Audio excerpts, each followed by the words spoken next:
Mia had lived in the same house her whole life. It wasn't particularly special, just a modest two-story home her parents had bought when she was a baby. But after her father passed and her mother moved to a retirement community, the house was left to her. Mia, always sentimental, decided to move back in and make it her own. The first few weeks were uneventful. She spent her time unpacking boxes, painting walls, and trying to bring life back into the house. But one evening, as she was sorting through the clutter in the attic, she stumbled across something odd. A door. It wasn't just any door. It was small, no taller than 3 feet, tucked into the farthest corner of the attic. Mia frowned. She had been in the attic countless times growing up and didn't remember ever seeing this door. The wood looked old, weathered, but the brass handle gleamed as if it had been polished recently. What struck her the most was the lock. An ornate design with intricate carvings she couldn't quite make out. She tried the handle, but it didn't budge. Locked. Curious, Mia searched the attic for a key but found nothing.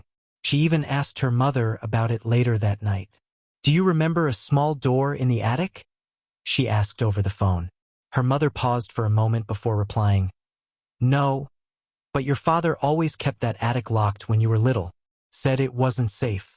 "Why do you ask?" Mia brushed it off. "Just wondering," she said. But her curiosity grew. The next day, she couldn't shake the thought of the door. She decided to take matters into her own hands. Armed with a flashlight and a screwdriver, she climbed back into the attic. If she couldn't find the key, she'd pry the door open. The lock put up a fight, but after some effort, it gave way with a loud snap.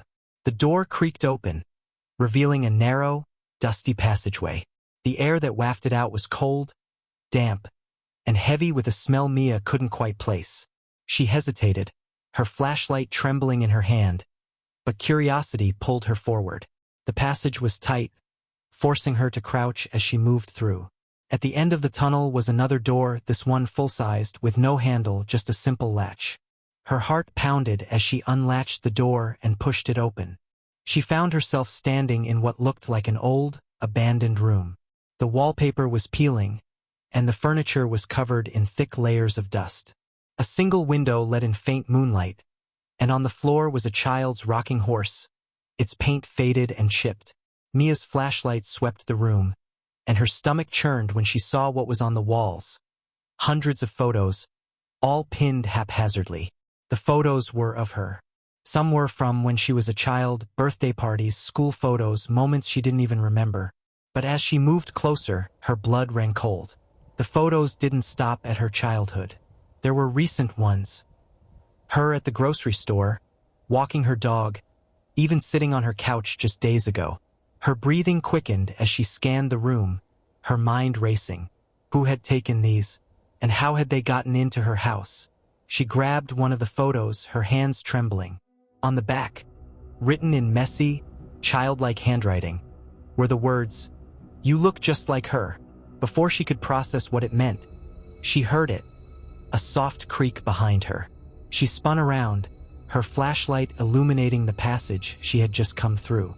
But it wasn't empty. A figure stood there, hunched and shadowy, just beyond the beam of light. "Who's there?" Mia's voice cracked. The figure didn't respond.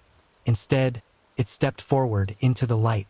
It was a woman, gaunt, pale, her face sunken and hollow. Her hair hung in limp, matted strands, and her eyes looked exactly like Mia's. The woman tilted her head, studying Mia, before whispering, "You came back." Mia stumbled backward, her heart hammering in her chest. Who are you?" she choked out. The woman's lips curled into a twisted smile. "I've been waiting for you. All these years, I've been waiting." Mia shook her head, tears streaming down her face. "I don't understand. What do you want?"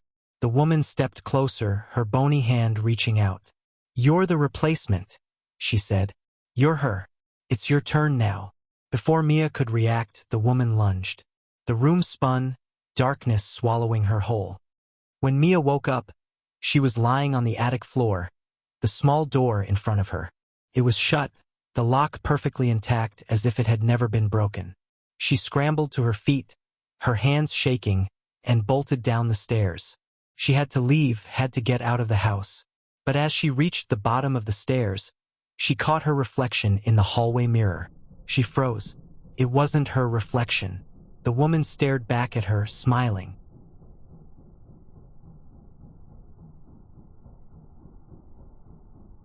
Thanks for stepping into the unknown with us.